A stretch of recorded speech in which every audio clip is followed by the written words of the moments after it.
नमस्कार प्यारे बच्चों, मैं अश्विनी कुमार आपको अपने channel mind spark GK science में हार्दिक स्वागत करता हूं।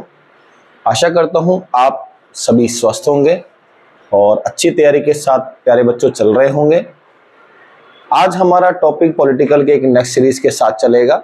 आज हम चर्चा कर चलेंगे प्यारे बच्चों इलेक्शन कमीशन ऑफ इंडिया यानी कि भारत का निर्वाचन आयोग। तो आज हम प्यारे बच्चों लेकर चलेंगे संविधान का भाग नंबर 15 पर बात होगी।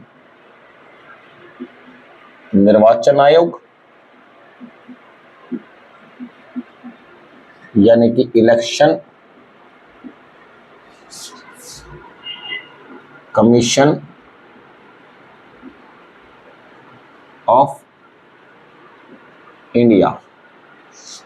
इसके साथ अगर हम बात करें कि भाग 15 इलेक्शन कमीशन ऑफ इंडिया संविधान में आर्टिकल कहां से कहां तक, तो इसके प्यारे बच्चों आर्टिकल चलेंगे 324 से लेकर 329 तक। तो 324 से लेकर 329 तक हमारे संविधान का भाग 15 आता है, जिसको अपन निर्वाचन आयोग यानी कि इलेक्शन कमीशन ऑफ इंडिया कहकर चलें। अब निर्वाचन आयोग हमारे लिए कार्य कैसे करता है, कब इसकी स्थापना हुई, उन सभी पॉइंट्स को हम अब कंसिडर कर लेते हैं। सबसे पहली बात आएगी प्यारे बच्चों इसकी स्थापना। तो इलेक्शन कमीशन की स्थापना हुई है, तारीख है 25 जनवरी 1950 को।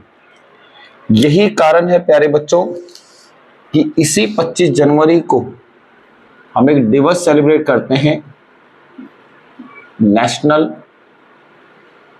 वोटर्स डे यानी कि राष्ट्रीय मतदाता दिवस जो है बेटा वो 25 जनवरी को ही आयोजित किया जाता है। और इलेक्शन कमीशन की स्थापना भी कब हुई, 25 जनवरी 1950 को। अब पहले हम इसकी आर्टिकल ले लेते हैं, उसके बाद हम इसकी रूपरेखा को तैयार करेंगे कि आखिर में इलेक्शन कमीशन कैसे कार्य करता है। तो यहां हमारे पास सबसे पहला आर्टिकल आता है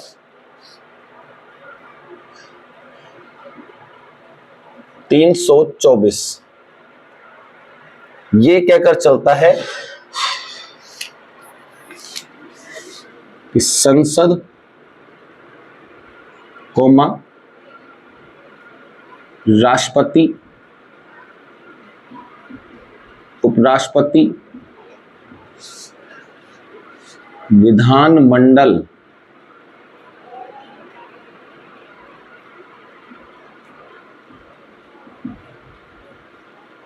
के चुनाव की शक्ति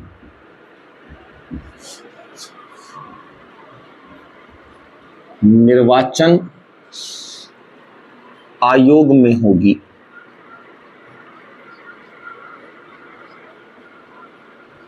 मतलब यह है प्यारे बच्चों इलेक्शन कमीशन ही इन सभी का चुनाव करवाता है। लोकसभा के चुनाव, राज्यसभा के चुनाव, राष्ट्रपति का चुनाव, उपराष्ट्रपति का चुनाव, विधानसभा का चुनाव, परिषद का चुनाव, ये सब निर्वाचन आयोग की शक्तियों के अधीन ही होते हैं। लेकिन यहां गौर करने वाली बात यह है कि क्या साहब पंचायती राज और शहरी स्थानीय निकाय व्यवस्था यानी कि नगर पालिका भी इलेक्शन कमीशन ऑफ इंडिया के अंतर्गत आती हैं? तो बेटा ये इसके अंतर्गत नहीं आती हैं। निर्वाचन आयोग के अंतर्गत में बेटा पंचायती राज यानी कि सरपंच के चुनाव और नगर पालिका के चुनाव इलेक्शन कमीशन ऑफ इंडिया के अंडर में नहीं है। अब बात होगी साहब चुनाव तो होते हैं, इनके चुनाव करवाने का अधिकार रखती है स्टेट गवर्नमेंट यानी कि राज्य निर्वाचन आयोग, स्टेट इलेक्शन कमीशन। यहां पर ध्यान रखना बच्चों, अगर हम बात करें नोट में ले लेते हैं, पंचायती राज कौमा नगर पालिकाओं के चुनाव राज्य निर्वाचन आयोग के द्वारा करवाए जाते हैं। इसके बाद हमारे पास आर्टिकल चलेगा बेटा 325।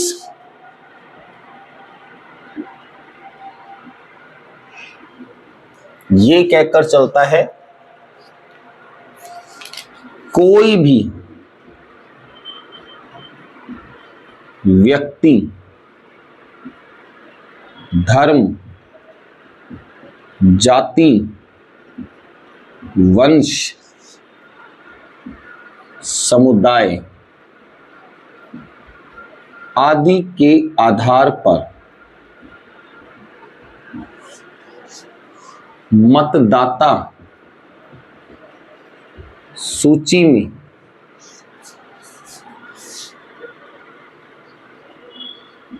शामिल होने के लिए नहीं कह सकता तथा इन कारणों से उसे मतदाता सूची, वोटर्स लिस्ट कहते हैं बेटा, अगर क्लियर ना हो रहा हो, में जुड़ने से रोका भी नहीं जा सकता।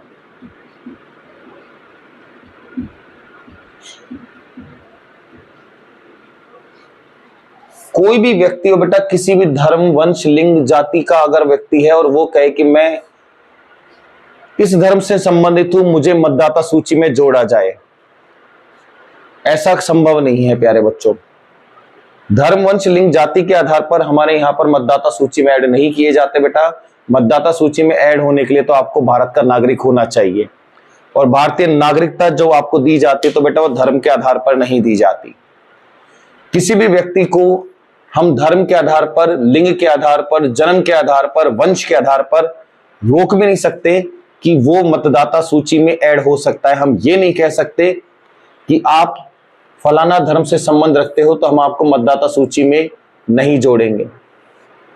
जोड़ना पड़ेगा। अगर वो प्यारे बच्चों सभी शर्तों को फुलफिल करता है तो आपको उसको वोटिंग लिस्ट में शामिल करना ही होगा।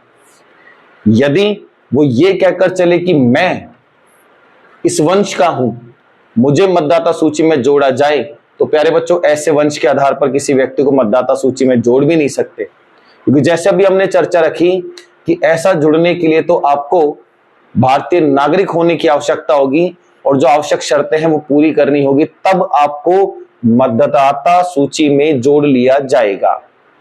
कुछ बेसिक पॉइंट्स है प्यारे बच्चों, जैसे आपकी एज 18 साल हो गई हो, आधार कार्ड हो, भारतीय नागरिक हो, तो आपको जुड़ने में बेटा कोई समस्या नहीं आएगी। आपको आराम से इलेक्शन कमीशन ऑफ इंडिया अपनी वोटिंग लिस्ट में ऐड कर लेगा।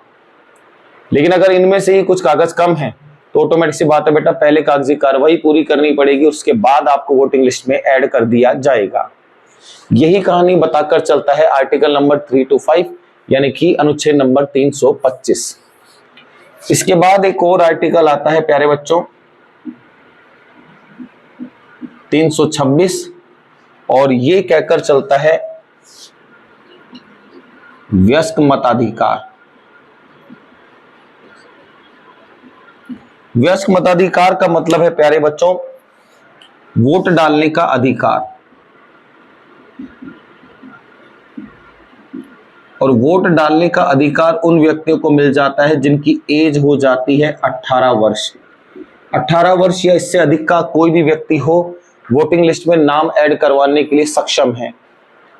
वोटिंग लिस्ट में नाम ऐड होने के बाद प्यारे बच्चों आप वोट डालने का अधिकार रखते हैं। यहीं पर एक खास पॉइंट बनता है, पहले वोट डालने की एज हुआ करती थी प्यारे बच्चों 21 वर्ष। इसको 1989 में 61वें संविधान संशोधन के द्वारा 21 वर्ष आयु से घटाकर 18 वर्ष आयु की गई। कई बार पेपर में सवाल पूछा है बेटा 21 वर्ष से आयु 18 वर्ष कौन से संविधान संशोधन से है, तो वो प्यारे बच्चों 61st amendment in the year of 1989 के द्वारा है। एक बार हम रिपीट करते हैं, इलेक्शन कमीशन हमारा संविधान का भाग 15 है, आर्टिकल चलता है 324 से 329, 324 से 329। इलेक्शन कमीशन की स्थापना कब हुई? 25 जनवरी 1950 को, इसीलिए 25 जनवरी को हम दिवस सेलिब्रेट करते हैं, national voters day. Article number 324 बोलकर चलता है बेटा संसद, जिसमें लोकसभा हो, राज्यसभा हो, राष्ट्रपति की अगर हम बात करें, उपराष्ट्रपति की बात करें, विधानमंडल यानी कि विधानसभा के सदस्यों की बात करें, इन सभी की इलेक्शन कराने की शक्ति किसके पास है?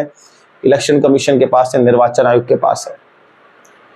लेकिन प्यारे बच्चों पंचायती राज यानी कि सरपंच, नगर पालिका यानी कि बेटा पार्षद, इन सभी के चुनाव राज्य इलेक्शन कमीशन के द्वारा यानी कि स्टेट इलेक्शन कमीशन के द्वारा कराए जाते हैं। आर्टिकल 325 कहता है कोई भी व्यक्ति धर्म, वंश, लिंग, जाति के आधार पर यह नहीं कह सकता कि मुझे तो वोटिंग लिस्ट में इन आधार पर शामिल करो, और इन्हीं आधार पर हम किसी को रोक भी नहीं सकते कि वोटिंग लिस्ट में वो शामिल नहीं होना चाहिए। कारण है प्यारे बच्चों, हमारे पास वोटिंग लिस्ट में शामिल होने के लिए एज आधार होता है, आधार कार्ड आधार होता है और नागरिकता आधार होती है। इन तीन के जब संबंध बन जाते हैं तब हम कह सकते हैं कि व्यक्ति को वोटिंग लिस्ट में जोड़ दिया जाएगा। 326 कहकर चलता है बेटा वयस्क मताधिकार, यानी कि कोई भी व्यक्ति हो जो 18 साल की आयु के साथ हो, वो वोट डालने का अधिकार रखता है। इसके लिए प्यारे बच्चों पहले एज हुआ करती थी 21, अब एज होती है 18। 61वां संविधान संशोधन है 1989 का, जिसके द्वारा एज 21 वर्ष से घटाकर 18 वर्ष कर दी गई। एक बार आप स्क्रीनशॉट लीजिएगा, फिर हम आगे चलते हैं।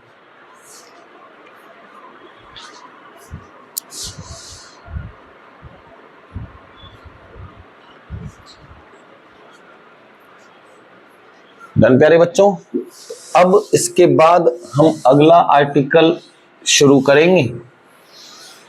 तो 326 के बाद आर्टिकल आएगा 327 यानी कि 327।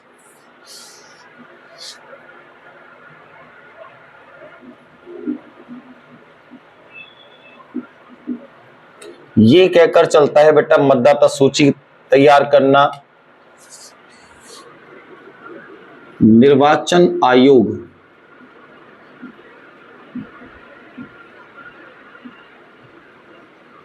मतदाता यानी कि वोटिंग सूची यानी कि लिस्ट चुनाव करवाना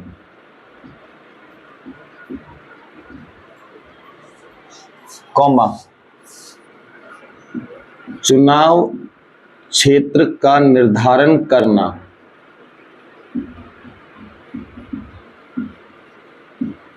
निर्धारण करने का प्रमुख कार्य करता है।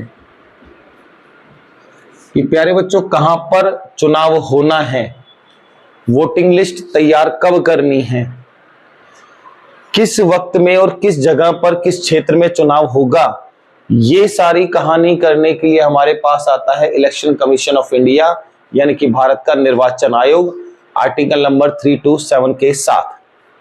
इसके बाद आर्टिकल आता है प्यारे बच्चों 328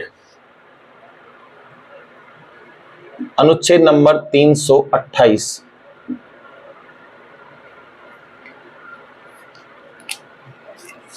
राज्य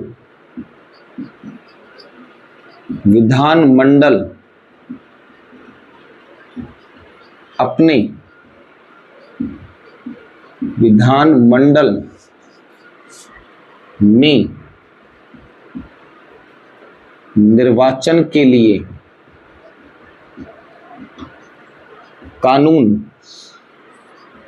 बना सकता है।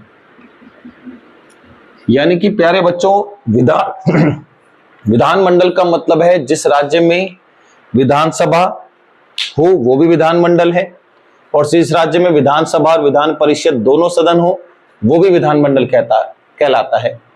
राज्य विधानमंडल अपने राज्य में विधानमंडल से संबंधित कोई अगर कानून बनाना चाहता है तो उस कानून को बनाने के लिए वो स्वतंत्र है, कभी भी कानून बना सकता है। लेकिन प्यारे बच्चों, वो ऐसा कानून ही बना सकता है जो केंद्र सरकार के द्वारा नहीं बनाया गया हो। अगर पहले से ही कोई केंद्र सरकार ने कानून बना रखा है तो उसी कानून को दोबारा से राज्य विधानमंडल नहीं बना सकता। तो पहले से जो बनाया गया कानून है उसके अलावा अगर आप कोई कानून बना रहे हैं तो आप उस कानून को बनाने के लिए स्वतंत्र हैं। आर्टिकल लेकर चलता है प्यारे बच्चों 328। इसके बाद आर्टिकल आता है 329। बहुत अच्छा आर्टिकल है।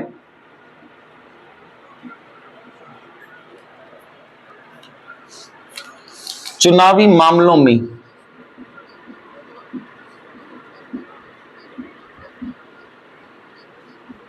न्यायालय हस्तक्षेप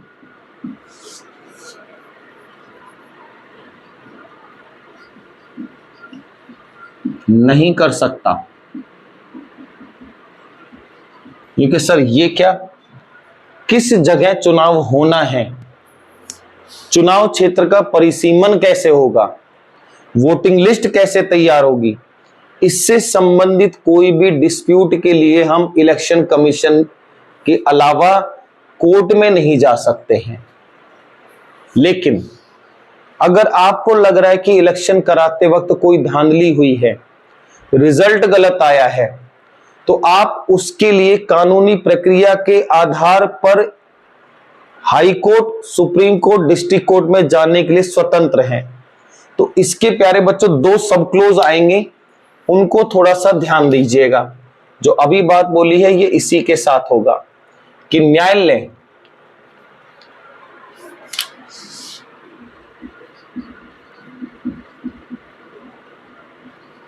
चुनाव क्षेत्र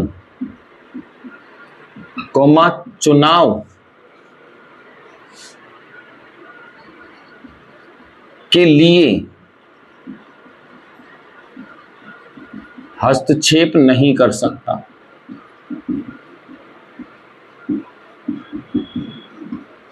ये इसी की व्याख्या बेटा आर्टिकल 329 सब क्लोज ए, और इसी का ही प्यारे बच्चों इसको छोटा ही कर लेते हैं, ज्यादा बेटर होगा, बी। संसद कोमा राज्य विधानसभा के चुनाव से संबंधित निर्णय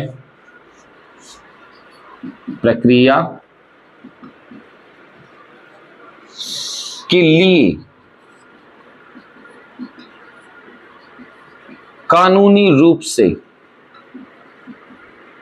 न्यायालय में सुनवाई की जा सकती है। जैसे अभी आपको बताया प्यारे बच्चों, इलेक्शन गलत तरीके से हुआ हो, रिजल्ट आपका गलत तरीके से दिया गया हो, या आपको लग रहा है कि कोई बड़ी धांधली हुई है और इलेक्शन कमीशन इसके लिए कोई कार्रवाई नहीं कर रहा, तो आप ऐसी परिस्थिति में कोर्ट में जाने का अधिकार रखते हैं। रिवाइज करते हैं प्यारे बच्चों, आर्टिकल नंबर 327 कहकर चलता है इलेक्शन कमीशन वोटिंग लिस्ट को तैयार करेगा, चुनाव क्षेत्र का डिसाइडेशन करेगा। ऐसे संबंधित कार्य कौन करता है? Election commission. 328 में कहकर चलते हैं बेटा, राज्य विधानमंडल अपने राज्य के लिए चुनाव से संबंधित कोई कानून बना सकता है, लेकिन ऐसा कानून बनाएगा जो केंद्र सरकार ने कानून नहीं बनाया हो, उससे अलग कोई कानून बनाना चाहे तो बनाने के लिए स्वतंत्र है। 329 बोलकर चलता है प्यारे बच्चों, चुनावी मामलों में कोर्ट हस्तक्षेप नहीं करेगा। कहां चुनाव होना है कोर्ट नहीं कह सकता, कब चुनाव होना है कोर्ट नहीं कह सकता, कितने वक्त में चुनाव होना है इसमें भी थोड़ी सी दिक्कत आती है। इनके लिए वोटिंग लिस्ट कब तैयार होगी ये नहीं कह सकता, किसका वोटिंग लिस्ट से नाम हटाना है ये नहीं कह सकता, किसका जोड़ना है ये नहीं कह सकता। लेकिन अगर आपको लगता हो कि चुनाव से संबंधित रिजल्ट गलत आया है, चुनाव में धांधली हुई है, या इलेक्शन गलत तरीके से हो रहा है और इलेक्शन कमीशन में आपकी सुनवाई नहीं हो रही, तो ऐसे वक्त में प्यारे बच्चों आप कोर्ट जाने का अधिकार रखते हो। आर्टिकल नंबर 329 का सब क्लोज बी पॉइंट आता है। डन। एक बार आप स्क्रीनशॉट लीजिएगा, फिर अपन आगे चलते हैं।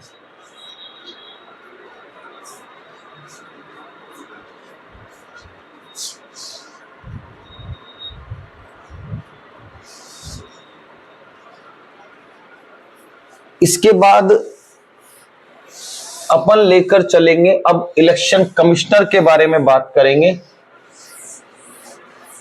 यानी कि इलेक्शन कमिश्नर की नियुक्ति कौन करेगा। तो सबसे पहला पॉइंट अब जो हम देखकर चलेंगे बेटा, इलेक्शन कमिश्नर यानी कि निर्वाचन आयुक्त, इस पर चर्चा होगी।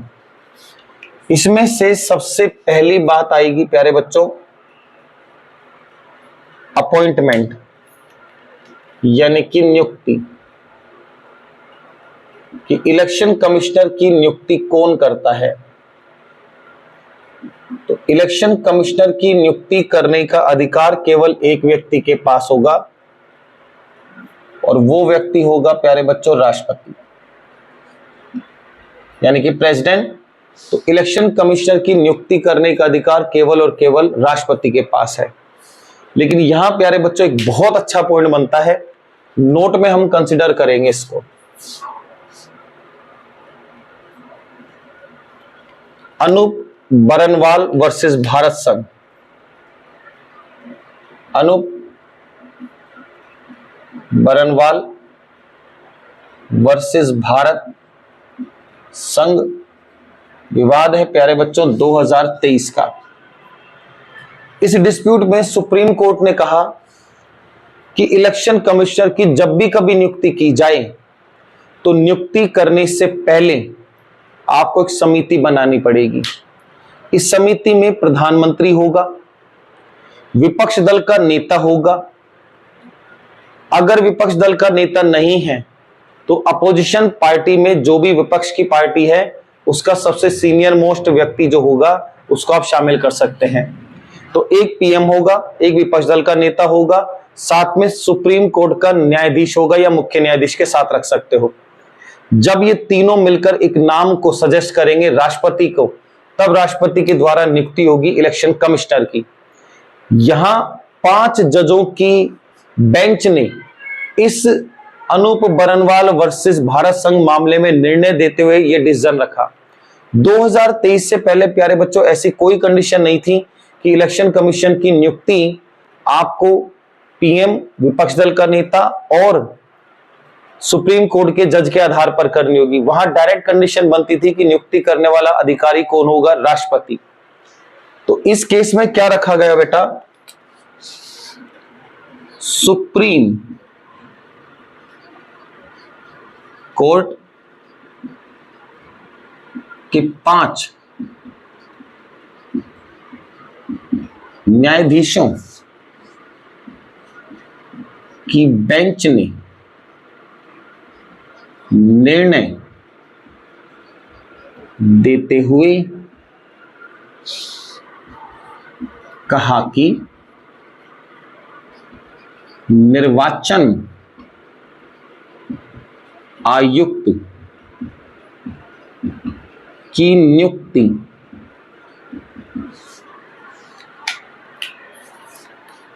पीएम, विपक्ष दल का नेता, अगर विपक्ष दल का नेता नहीं है तो विपक्ष में जो पॉलिटिकल पार्टी है उसका सबसे सुप्रीम लीडर, उसको अपन विपक्ष दल का नेता के रूप में लेकर आएंगे। और सर्वोच्च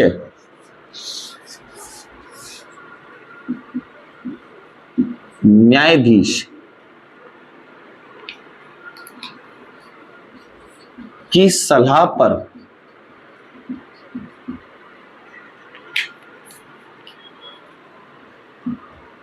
राष्ट्रपति द्वारा की जाएगी। कि जब तक प्यारे बच्चों ये तीनों सलाह नहीं देंगे तब तक प्रेसिडेंट भी डायरेक्ट किसी की भी इलेक्शन कमिश्नर की नियुक्ति नहीं कर सकता। अब हम बात करें कि इलेक्शन कमीशन में टोटल मेंबर, तो अगला पॉइंट है हमारे पास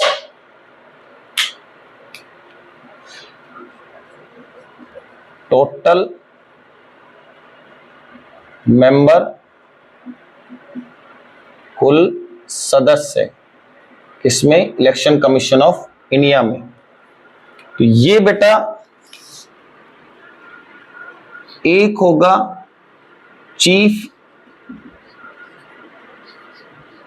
इलेक्शन कमिश्नर और दो होंगे कमिश्नर। यहां भी प्यारे बच्चों एक बहुत अच्छा पॉइंट बनेगा, 1989 के बाद चीफ इलेक्शन कमिश्नर के अलावा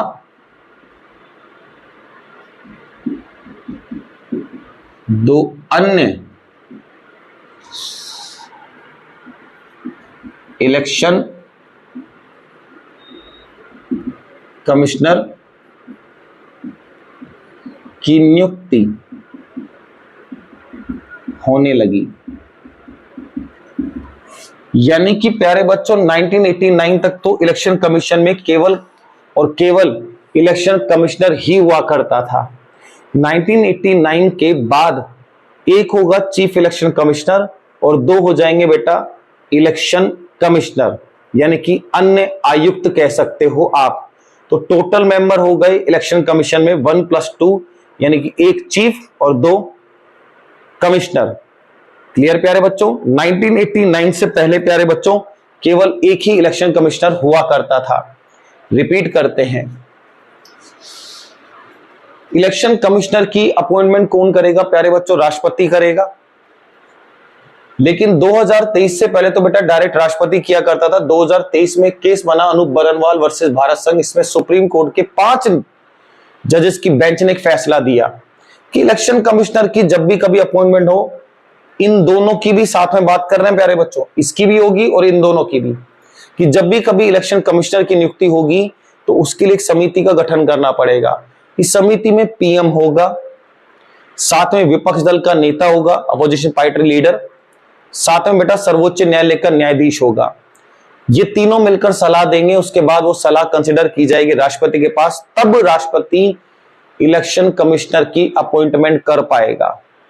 सेम इलेक्शन कमीशन में एक इलेक्शन कमिश्नर हुआ करता था 1989 तक, लेकिन उसके बाद क्या हुआ, एक इलेक्शन कमिश्नर होगा और 2 अदर इलेक्शन कमिश्नर, यानी कि वर्तमान में इलेक्शन कमीशन में टोटल मेंबर कितने हो गए प्यारे बच्चों? 3 हो गए, 1+2। एक बार आप स्क्रीनशॉट लीजिएगा, फिर अपन आगे चलते हैं।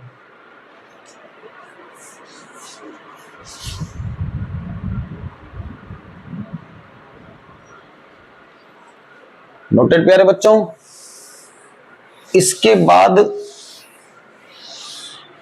जब अपॉइंटमेंट आ गई तो 100% है प्यारे बच्चों त्यागपत्र आएगा, यानी कि रेजिग्नेशन।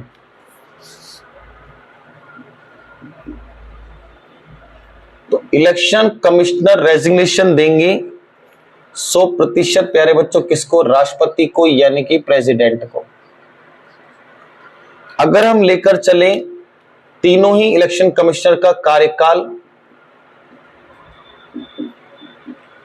यानी कि टेन्योर, और तीनों का ही कार्यकाल सेम रहेगा प्यारे बच्चों, या तो उनके कार्यकाल को 6 वर्ष हो जाए या एज हो जाए 65 साल, जो भी पहले हो रिटायर कर दिया जाएगा। अब हम लेकर चलें प्यारे बच्चों सैलरी, यानी कि वेतन, तो सैलरी होगी सुप्रीम कोर्ट के अदर जजेस के बराबर, यानी कि सैलरी दी जाएगी प्यारे बच्चों 2,50,000 रुपए मासिक, यानी कि मंथली। सेम इसी में ही अगर हम बात करें बेटा, तीनों की ही बात हो रही है, पद से हटाने की प्रक्रिया। तो पद से हटाने की प्रक्रिया वैसी है जैसे सर्वोच्च न्यायालय के न्यायाधीश।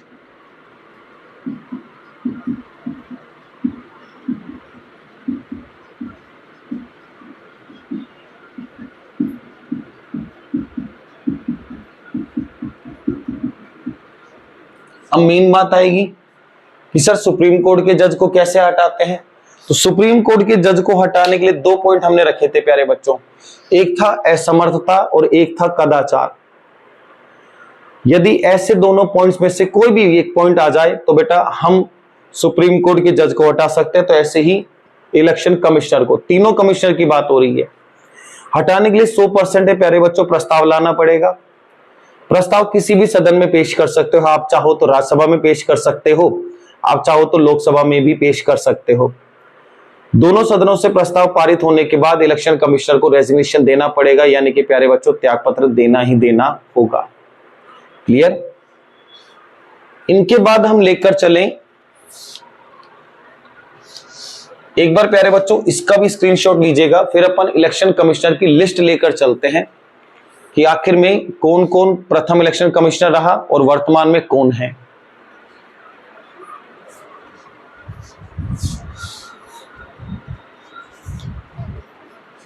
नोटेड।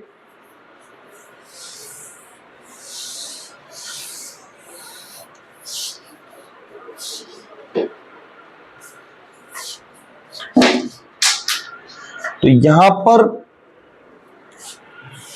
अपन लेकर चल रहे हैं प्यारे बच्चों इलेक्शन कमिश्नर लिस्ट, यानी कि सूची। अब लिस्ट में सबसे पहले अपन चर्चा सबकी नहीं करेंगे बेटा, क्योंकि 26 इलेक्शन कमिश्नर बने हैं, उनमें से जो हमारे लिए बहुत इंपॉर्टेंट है हम उनको कंसिडर करेंगे। तो यहां हम चर्चा करेंगे सीरियल नंबर के साथ। तो यहां सबसे पहले सीरियल नंबर 1 नाम आएगा प्यारे बच्चों सुकुमार सेन। इनका कार्यकाल रहा 21 मार्च 1950 से 19 दिसंबर 1958 तक। इसके बाद हमारे पास आते हैं प्यारे बच्चों सीरियल नंबर 2, नाम कल्याण सुंदरम।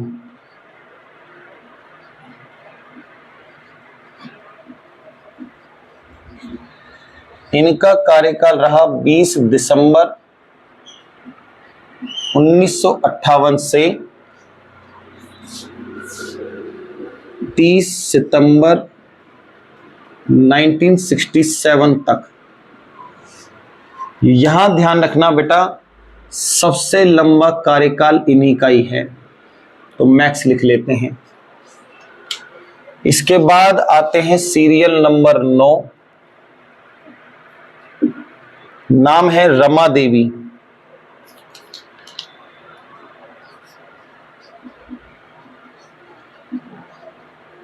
कार्यकाल आएगा बेटा 26 नवंबर 1990 से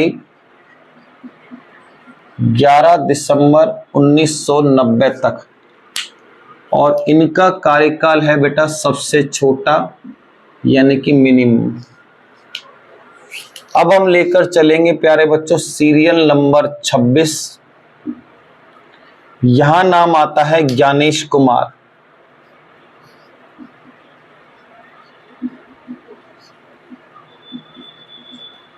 इनका कार्यकाल शुरू हो जाता है 19 फरवरी 2025 से अब तक। तो प्यारे बच्चों, इलेक्शन कमीशन में हमने बात करी थी 1989 तक तो एक ही चीफ कमिश्नर हुआ करता था। 89 के बाद दो अन्य कमिश्नर भी बनाए जाने लगे, तो दो पर्सन के नाम और चाहिए वर्तमान के। तो इनमें से एक का नाम है विवेक जोशी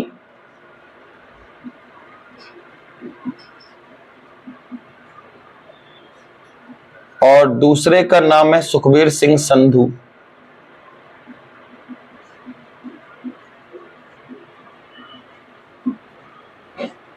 ये दोनों प्यारे बच्चे ध्यान रखना, वर्तमान इलेक्शन कमिश्नर, और ये वाले जो हैं अभी, ये हैं बेटा चीफ इलेक्शन कमिश्नर।